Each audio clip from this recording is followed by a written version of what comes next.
pagka nag-bite ko, may chance yung ano mo, no, na pwede siya talaga mag-spread. Pero hindi yan totoo for prostate. Merong iba, yes. Pero for prostate, no. Talagang ina-advocate namin na mag-bite para malaman natin kung ano ang problema ng prostate. Kasi nabanggit mo kanina sa amin, no? Na pag prostate cancer, parang bato-bato yung feel. Okay, so ito ba yung normal na feel ng dapat? Oo, yung ano, no, para yung sa daliri natin, no, para sa iba, no, malaman nyo, ang normal feel ng prostate, parang pag nag-okay kayo, kinapalo ito. Yan ang normal feel ng prostate.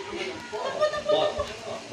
Tapos pagka medyo matigas ng konti, pero hindi naman matigas na matigas, yung ring finger nyo at saka ito.